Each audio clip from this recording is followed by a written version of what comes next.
Hey everybody, this is Brad from Tax Defense Ohio. How you doing today?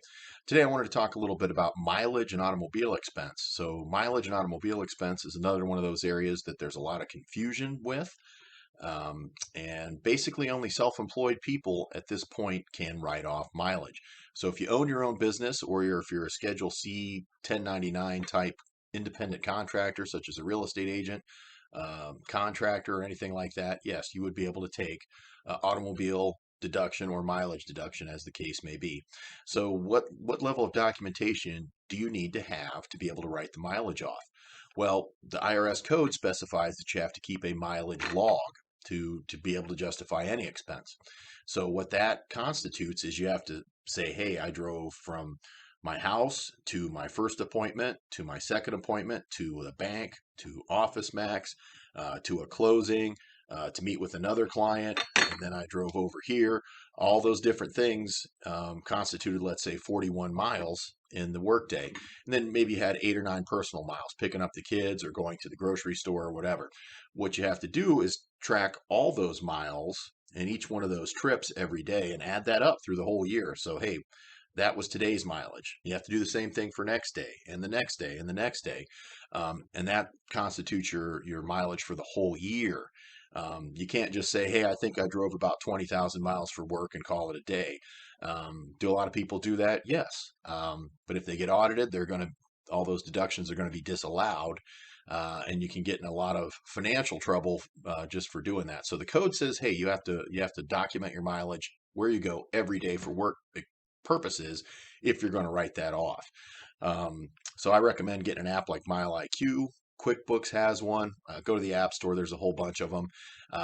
But that makes it real easy to track all your mileage. And then at the end of the year, you can just hit a button and boom, it'll send a spreadsheet to your accountant. Makes it very simple.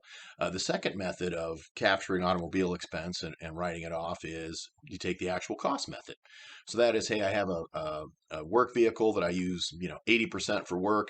It costs $40,000. I'm going to take that $40,000 and divide that up over 5 years, and take the $8,000 a year as depreciation. And then I'm going to take actual cost of gas, actual cost of insurance, new tires, brakes, maintenance, car washes, those little pine cone air freshener things, all that would be a legitimate business expense at your business use percentage. So you total all those up for each year and divide it by your business use percentage. And that for many people, especially if you have a nicer car, it ends up being a lot higher deduction that way. So that's called the actual cost method. Either way, you still have to track your miles. Okay, you still have to track where you go. Should you be audited, you're going to have to prove that. You go to your accountant. I'm not going to want to see where you went every day for 365 days a year, unless it's some crazy number. Hey, we're going to believe you. We'll have you sign something that says, hey, I'm giving you true and accurate information. But generally, your accountant is not going to audit all that for you. So a lot of people end up saving more money with the standard uh, deduction, the standard mileage rate, 56 cents a mile. And again, it's going to be 56 cents a mile for 2021. This tax year that just started, 2 weeks ago, that's going to be 58.5 cents a mile. So gas is up, so you get a little more of a deduction that way.